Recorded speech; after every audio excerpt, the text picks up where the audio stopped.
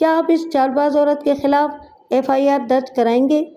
اس نے کہا، اصولاً درج کرانا چاہیے تاکہ مشتری بانوں کے پاس خریداری کے جو کاغذات ہیں ان کے ذریعے ہی ہمیں چیلنج نہ کر سکے، لیکن یہ فی الوقت بالکل تنہا ہے۔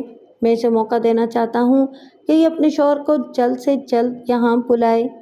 جہانگیر صاحب، اس کا کوئی شوہر ہوگا تو وہ آئے گا۔ آپ بہت رحم دل ہیں۔ یہ آپ کے گھر میں گھس آئی ہے اور آپ اس پر کیس نہیں بنا رہے؟ وہ ہاتھ اٹھا کر بولا، مجھ سے بحث نہ کرو، یہ میرا معاملہ ہے، میں نمٹ لوں گا، تم جاؤ۔ انسپکٹر اپنے سپاہیوں کے ساتھ چلا گیا۔ اسلم جہانگیر نے جس انداز میں انسپکٹر سے گفتگو کی تھی اور وہ جس طرح چپ چاپ سر جھکا کر چلا گیا تھا، اس سے ظاہر ہوتا تھا کہ وہ جہانگیر بڑے اثر و رسوخ کا مالک ہے۔ اس کے ڈرائیور اور ملازم کار سے سامان اٹھا کر کوٹھی کے اندر لا رہے تھے۔ بلقیس نے کہا، میرے میاں نے تمہیں پولیس کے ہاتھوں میں جانے نہیں دیا۔ تم حسین و پرکشش ہو، حوالات میں تمہارے حسن و شباب کی دھجیاں اڑا دی جاتی۔ اب بتاؤ تمہاری اصلیت کیا ہے؟ بہتر ہے کہ ہم سے کچھ نہ چھپاؤ۔ وہ بولی، میں ایک شریف گھرانے سے تعلق رکھتی ہوں۔ میری شرافت سے متاثر ہو کر ایک نابینا رئیس ملک حیات شاہ نے مجھ سے شادی کی فرمائش کی۔ ہم نے کل ہی کورٹ میرج کی ہے۔ بلقیس نے پوچھا، کیا یہ تمہاری پہلی شادی ہے؟ وہ اس سوال پر چونکی اور پھر سنبھل کر بولی، ہاں بالکل پہلی شادی ہے۔ بلقیس نے کہا، مشتری بانو، ہمیں اپنا سمجھو اور جو سچ ہے وہ بولو۔ کیا یہ تمہاری پہلی شادی ہے؟ اس نابینا شوہر سے پہلے کوئی اور تمہاری زندگی میں نہیں آیا تھا؟ وہ ہچکچاتے ہوئے بولی، ہاں آیا تو تھا، مگر میں سہاگن نہیں رہ سکی۔ چار دن بعد، جہانگیر نے لقمہ دیا، 4 سال بعد۔ وہ الجھ کر بولی، 4 سال بعد میں بیوہ ہو گئی تھی۔ وہ پہلا شوہر کیا کرتا تھا؟ فوٹوگرافر تھا، ایک سیدھی سادی زندگی گزارتا تھا۔ بلقیس نے پوچھا، ہاں تو تم یہ بتا رہی ہو کہ وہ سیدھا سادہ سا تھا، اس کا انتقال کب ہوا تھا؟ یہ کوئی 1 برس پہلے کی بات ہے، وہ مجھے بھری دنیا میں تنہا چھوڑ گیا۔ جہانگیر نے ڈانٹ کر کہا، جھوٹ مت بولو۔ بلقیس نے کہا، میں نے پہلے ہی سمجھا دیا تھا کہ اپنی اصلیت نہ چھپاؤ۔ ہم پولیس والے نہیں ہیں، بلکہ ایسے معزز مجرم ہیں جو تمہاری جیسی واردات کرنے والی عورت کو پولیس اور قانون کی گرفت سے بچاتے ہیں۔ جہانگیر نے کہا، میں وہی ناکام سیاستدان ہوں جس کا ذکر نابینا شاہ نے تم سے کیا تھا۔ میں نے نوکرشاہی سے گٹھ جوڑ کر کے اپنی سیاسی ناکامی کو کامیابی میں بدل دیا ہے۔ تم نے خود بینک میں جا کر دیکھا تھا کہ اس نابینا کو کتنی آسانی سے 3 کروڑ کا چیک مل گیا تھا۔ زمینوں کے جعلی کاغذات تیار کرنا، جعلی اسٹیٹ ایجنسی قائم کر کے تمہاری جیسی عورتوں کو 2-4 دنوں کے لیے ایسی شاندار کوٹھی کی مالکہ بنا دینا اور تمہاری جیسی مضبوط اعصاب والی عورتوں کو نیم پاگل بنا دینا ہمارے دلچسپ منافع بخش مشاغل ہیں۔ ہاں، ابھی میں پاگل سی ہو گئی تھی۔ تم لوگ میرے ساتھ ایسا سلوک کیوں کر رہے ہو؟ ہمیں تمہاری جیسی زبردست واردات کرنے والی حسین عورتوں کی ضرورت ہے۔ ہم تمہیں اپنے مقاصد کے لیے استعمال کریں گے اور تم راضی خوشی ہمارے لیے کام کرتی رہو گی۔ تم لوگوں کو یہ خوش فہمی کیوں ہے؟ بلقیس نے اپنا پرس کھول کر ایک تہہ کیا ہوا کاغذ نکالا، پھر اس کے پاس آ کر ایک صوفے پر بیٹھ کر اسے دیتے ہوئے کہا، اسے کھول کر پڑھو۔ اس نے کاغذ کو کھولا تو آنکھیں کھلی رہ گئیں۔ وہ صفدر بخاری کی تحریر تھی۔ اس نے مشتری کو یہ لکھ کر دیا تھا کہ اس نے یعقوب کو قتل کر کے جو 5 لاکھ حاصل کیے ہیں وہ رقم مشتری بانوں کے پاس رکھوائی ہے۔ بلقیس نے پرس میں سے دوسرا کاغذ نکال کر دیا، پھر تیسرا، پھر چوتھا، پھر 5واں کاغذ نکال کر اسے دیتی رہی۔ ان تمام کاغذات پر اس کے مختلف عاشقوں نے لکھا تھا کہ وہ کس طرح مشتری سے شادی کرنے کے لیے اور اس کے مطلوبہ 5 لاکھ روپے ادا کرنے کے لیے کیسی کیسی وارداتیں کر رہے ہیں۔ ان تمام تحریروں سے ثابت ہوتا تھا کہ مشتری بانو 20 عدد عاشق سیارچوں کے ساتھ تمام جرائم میں برابر کی شریک رہی ہے۔ بلقیس ان تمام تحریروں کی فوٹو اسٹیٹ کاپیاں دکھا رہی تھی۔ جہانگیر کہہ رہا تھا، ہمارے گروہ میں 2 شعبے ہیں۔ ایک شعبے کے افراد بینکوں کے اندر رہ کر نوکرشاہی افسران کے تعاون سے خزانہ خالی کرتے رہتے ہیں۔ دوسرے شعبے میں وہ ڈاکو ہیں جو باہر سے آ کر بینکوں کو لوٹتے ہیں۔ ہم نے انہیں سختی سے تاکید کی تھی کہ وہ تمہارے لاکر پر ضرور ہاتھ صاف کریں اور انہوں نے ہاتھوں کی صفائی دکھائی۔ اب بولو، ہمارے لیے کام کرو گی یا ساری عمر جیل میں گزارو گی؟ وہ شخص خردہ انداز میں بولی، تمہارا گروہ میرے مزاج کے مطابق ہے، میں کام کروں گی۔ تو پھر آج رات کی فلائٹ میں تمہاری سیٹ بک ہو جائے گی، تم کراچی جاؤ گی اور تمہارے اکاؤنٹ میں جتنی رقم ہے اسے ہمارے بتائے ہوئے بینک اکاؤنٹ میں منتقل کر دو گی۔ یہ تو ظلم ہے، میں بالکل ہی کنگال ہو جاؤں گی۔ ہم اپنے گروہ میں کسی کو بھی 1 لاکھ روپے سے زیادہ رکھنے کی اجازت نہیں دیتے۔ تم ایسا کیوں کرتے ہو؟ اس لیے کہ دنیا کی سب سے خطرناک چیز کشش ہے۔ تمہارے پاس کئی لاکھ روپے کی کشش تھی، تم نے 20 سیارچوں کو اپنی کشش میں لا کر مار ڈالا ہے۔ میں نے کسی کو ہلاک نہیں کیا، ان سب کو صفدر بخاری نے ہلاک کیا تھا، تمہاری شے پر کیا تھا، تمہارے حسن و شباب نے اور تمہاری دولت نے اسے بھڑکایا تھا۔ اگر تمہارے اندر بھڑکانے والا اور ترغیب دینے والا مادہ نہ ہوتا تو وہ ایسا نہ کرتا، اس لیے وہ مادہ ہم تمہارے اندر سے نکال دیں گے۔ اسے یہ تسلیم کرنا پڑا کہ وہ خالی اور کھوکھلی ہو رہی ہے۔ کل اپنا تمام بینک بیلنس اس کے گروہ کے حوالے کرنے کے بعد بالکل ہی کھوکھلی اور کنگال ہو چکی ہوگی۔ وہ خود کو بہت مکار اور چال باز سمجھتی تھی، لیکن صرف ایک اندھے نے اس کے اندر کی تمام کشش نکال کر اسے ایک عام سی عورت بنا دیا تھا۔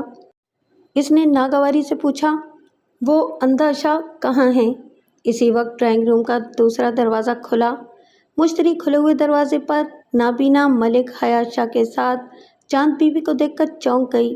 وہ بہترین لباس میں اور لائٹ میک اپ میں بہت خوبصورت لگ رہی تھی۔ اسلم جہانگیر نے کہا، ہمارے گروہ میں ازدواجی زندگی گزارنے کی اجازت دی جاتی ہے، کل ان دونوں کی شادی ہونے والی ہے۔ وہ نابینا چاند بی بی کے سہارے چلتا ہوا ڈرائنگ روم میں آیا، پھر اس کے ساتھ ایک صوفے پر بیٹھ کر جہانگیر سے بولا، سر، ہمارا جو آدمی صفدر کا تعاقب کرتا ہوا کراچی گیا تھا، اس نے جب اسے کوٹھی کے باہر آ کر دم توڑتے دیکھا تو فوراً ہی کوٹھی کے اندر چلا گیا اور اندر صفدر کے جتنے سامان میں PIA کے ٹیگ لگے ہوئے تھے ان سب کی تلاشی لی۔ 3 درجن ایسی تصویریں اس کے ہاتھ لگیں جن سے یہ ظاہر ہوتا تھا کہ ایک طرف میں نے مشتری سے کورٹ میرج کی ہے اور دوسری طرف چاند بی بی کے ساتھ میں بیٹھا ہوا ہوں۔ جہانگیر نے کہا، اس میں شبہ نہیں ہے کہ مشتری ایسی چالیں چلتی ہے جو دور رس نتائج کی حامل ہوتی ہیں۔ اس کی یہی خوبیاں دیکھ کر ہم اسے اپنے گروہ میں شامل کر رہے ہیں۔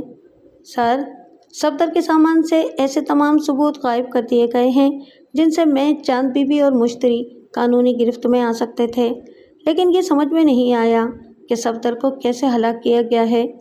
جہانگیر نے کہا، مشتری، اس سے پہلے کہ پوسٹ مارٹم کی رپورٹ سے پولیس کو کوئی سراغ ملے، ہمیں بتا دو کہ تم نے کس طرح اس کا خاتمہ کیا ہے، ہم وہ ثبوت بھی غائب کرا دیں گے۔ مشتری نے اپنے بچاؤ کی خاطر کہا، میں نے اس کے ٹوتھ پیسٹ کی ٹیوب میں سرنج کے ذریعے زہر انجیکٹ کیا تھا۔ آپ اپنے آدمی سے کہتے ہیں کہ وہ میری کوٹھی کے تمام باتھ روم سے تمام ٹوتھ پیسٹ کی ٹیوب اور برش غائب کر دے۔ جہانگیر نے کراچی کے کوڈ نمبر کے ساتھ اپنے خاص آدمی کے فون نمبر ڈائل کیے، پھر رابطہ ہونے پر ٹوتھ پیسٹ اور برش وغیرہ وہاں سے غائب کر دینے کا حکم دیا۔ دوسری طرف سے کہا گیا، سر، بہت دیر ہو چکی ہے، کوٹھی کے اطراف پولیس کا سخت پہرا لگا دیا گیا ہے، ہم اندر نہیں جا سکیں گے۔ اس نے فون بند کیا، پھر ایک اعلیٰ عہدیدار سے رابطہ کر کے بولا، میں اسلم جہانگیر بول رہا ہوں، ایک مرڈر کیس میں کوٹھی نمبر B25 پولیس نے محاصرہ کیا ہے۔ یہ مرڈر ہماری طرف سے ہوا ہے، وہاں جو افسران تفتیش کر رہے ہیں ان سے کہہ دو کہ اس کوٹھی کے تمام باتھ روم کے ٹوتھ پیسٹ اور برش ضائع کر دیں۔ دوسری طرف سے کہا گیا، جہانگیر صاحب، آپ کا حکم سر آنکھوں پر، میں ابھی اس کے متعلقہ افسران کو یہی حکم دوں گا۔ ایک بات اور، کوٹھی نمبر B25 کی مالکہ مشتری بانو جو صفدر بخاری کے قتل کے بعد بیوہ ہو چکی ہے، وہ کل وہاں پہنچ رہی ہے۔ اس کیس کے افسران کو تاکید کر دیں کہ بیچاری بیوہ سے پیچیدہ سوالات نہ کریں۔ اس نے دوسری طرف کی بات سنی، پھر ریسیور رکھ دیا۔ نابینا ملک حیات شاہ نے جہانگیر سے کہا، سر، آپ ایسے بڑے بڑے سیاستدانوں کو بھی تم کہہ کر مخاطب کرتے ہیں جبکہ پوری قوم انہیں سلام کرتی ہے۔ اس نے کہا، یہ سیاستدان جو کبھی 5 برس کے لیے، کبھی 2 برس کے لیے اور کبھی 2-4 ماہ کے لیے حکومت کرنے آتے ہیں، ان کی حیثیت کیا ہوتی ہے؟ اقتدار کی کرسی پر آپ اور کرسی کے نیچے تم، یہی ان کی سیاسی اور سماجی حیثیت ہے۔ محترم اور معزز تو نوکرشاہی کا گروہ ہے جو قیام پاکستان سے پس پردہ حکومت کرتا آ رہا ہے۔ تم نے بارہا دیکھا ہے کہ میں ایک فون کرتا ہوں تو پورا اسلام آباد الرٹ ہو جاتا ہے۔ پھر اس نے مسکرا کر پوچھا، اب بتاؤ کہ کشش کس میں زیادہ ہے، آتے جاتے حکمرانوں میں یا کہ مجھ میں ہے؟ بلقیس نے کہا، حکمرانوں میں اتنی ہی دیر تک کشش رہتی ہے جتنی دیر مشتری بانوں میں رہی ہے۔ حکمرانوں سے اختیارات چھین لیے جائیں اور مشتری بانوں کا بینک بیلنس خالی کر دیا جائے تو دونوں صفر ہو جاتے ہیں۔ مشتری بانوں ماضی میں جیسے جرائم کی ذمہ دار رہی تھی، اس کے پیش نظر اسے موت کی یا عمر قید کی سزا ضرور ہوتی، لیکن اس پر سے سارے الزامات ایسے مٹ گئے جیسے ہر دور کے سیاستدانوں کا نمائشی محاسبہ کرنے کے بعد ان پر لگے ہوئے الزامات کو منوں فائلوں کے نیچے دبا دیا جاتا ہے، پھر گڑے مردے کوئی نہیں اکھاڑتا۔ نابینا ملک حیات شاہ نے جہانگیر سے کہا، سر، میں نے آپ سے ایک درخواست کی تھی، اس کی منظوری چاہتا ہوں۔ اب وہ نابینا نوکرشاہی گروہ سے علیحدگی اختیار کر کے چاند بی بی کے ساتھ ایک شریفانہ گھریلو اور ازدواجی زندگی گزارنا چاہتا تھا، اور چاند بی بی نے یہی شرط رکھی تھی کہ وہ جرائم سے پاک زندگی گزارے گا اور اپنی ذہانت کو ملک و قوم کی خاطر مثبت طریقوں سے استعمال کرے گا تو وہ اس کی شریک حیات بن کر فخر کرے گی۔ اسلم جہانگیر نے کہا، جب تمہارا دل اور دماغ ہمارا ساتھ نہیں دے گا تو پھر تم پوری دلجوئی سے کام نہیں کر سکو گے۔ تم اس گروہ سے جاؤ گے، ہمیں کوئی اعتراض نہیں ہوگا، مگر سمجھاؤں گا کہ نہ جاؤ، ہمیں تمہاری ضرورت رہا کرے گی۔ تم ایک ذہین کارکن ہو اور تمہارا اندھا پن ہمارے لیے ایک مضبوط ڈھال بن جاتا ہے۔ ملک حیات شاہ نے کہا، آپ میرے قدردان ہیں، میں ہمیشہ آپ کی عزت کرتا رہوں گا، لیکن مجھے رئیس اعظم اور اندھا سمجھ کر عورتیں دھوکہ دیتی رہیں گی، لیکن چاند بی بی جیسی عورتیں کم ہیں جو کہتی ہیں کہ انہیں دولت نہیں بلکہ ملک و قوم کے لیے ایمان چاہیے۔ مجھے خوش قسمتی سے ایسی سچی اور نیک شریک حیات مل رہی ہے۔ ٹھیک ہے، جاؤ، ہو سکے تو ملک سے باہر چلے جاؤ اور شریک حیات کے ساتھ جتنا عرصہ مسرت و بھری زندگی گزارنا چاہتے ہو گزارتے رہو، جب دل بھر جائے تو ہمارے پاس واپس آ جانا۔ معافی چاہتا ہوں سر، ہو سکتا ہے کہ سیر و تفریح سے، عیش و عشرت سے دل بھر جائے، ہو سکتا ہے چاند بی بی سے بھی دل بھر جائے، لیکن واپسی نہیں ہوگی، کیونکہ میں نے چاند بی بی کے سامنے کلام پاک اٹھا کر ایک شریفانہ زندگی گزارنے کا عہد کیا ہے۔ عدالت کے کٹہرے میں کلام پاک ہاتھ میں لے کر جھوٹی گواہی دینے والے جھوٹے مسلمان ہوتے ہیں، لیکن جب ایک مومن قرآن مجید پر ہاتھ رکھ کر عہد کرتا ہے تو پھر اس عہد کو پورا کرنے کے لیے اپنی جان پر بھی کھیل جاتا ہے۔ اسلم جہانگیر نے کہا، تم نے اتنی بڑی بات کہہ دی ہے کہ آگے کسی بحث کی گنجائش ہی نہیں رہی۔ میں تمہیں اپنے گروہ سے جانے کی اجازت دیتا ہوں، دونوں کو میاں بیوی بننے کی پیشگی مبارکباد بھی دیتا ہوں۔ ویسے تم جانے سے پہلے مشتری بانو جیسا ہیرا ہمارے حوالے کر رہے ہو، یہ مشتری ہمیں تمہاری یاد دلاتی رہے گی۔ ملک حیات شاہ نے ٹٹول کر چاند بی بی کا ہاتھ تھام لیا اور پھر اٹھ کر کھڑا ہو گیا۔ اسلم جہانگیر نے اس سے الوداعی مصافحہ کیا، بلقیس نے بھی انہیں نئی زندگی کی مبارکباد دیتے ہوئے رخصت کیا۔ صرف مشتری بانو خاموش کھڑی اس اندھے کے ساتھ جانے والی کو دیکھ رہی تھی جسے ملازمہ بنا کر رکھا تھا۔ وہ ایک اندھے کی آنکھوں کا نور بن کر ایک نورانی راستے پر جا رہی تھی اور وہ خود جرائم کی تاریک دلدل میں دھنستی جا رہی تھی۔ یہ ملک خدا داد ہے، یعنی خدا نے یہ ملک دیا ہے تو پھر خدائی کشش بھی کہیں نہ کہیں تو ہوگی۔ ہاں، یہ کشش ہے۔ اچانک ہی 2 گولیاں چلنے کی آواز دور تک گونجتی گئی، ٹھائیں ٹھائیں۔ محبت کے ایک سبزہ میں 2 لاشیں گریں، ایک لاش اندھا دھند ایمان والے اندھے کی تھی اور دوسری چاند بی بی کی۔ سر، وہ نابینا تو آپ کا سچا وفادار تھا، پھر آپ نے اسے کیوں ہلاک کر دیا؟ جواب آیا، وفاداری وہاں ہوتی ہے جہاں کشش ہوتی ہے۔ یہ حقیقت گراں میں باندھ لو کہ مسلمان سب ہو سکتے ہیں لیکن مومن کوئی ہوتا ہے، اور اس پوری کائنات میں مومن کے لیے پہلی اور آخری کشش صرف کلام پاک میں ہوتی ہے۔ یہ کتاب سچائی کا درس دیتی ہے، اور وہ نابینا گھر کا بھیدی تھا۔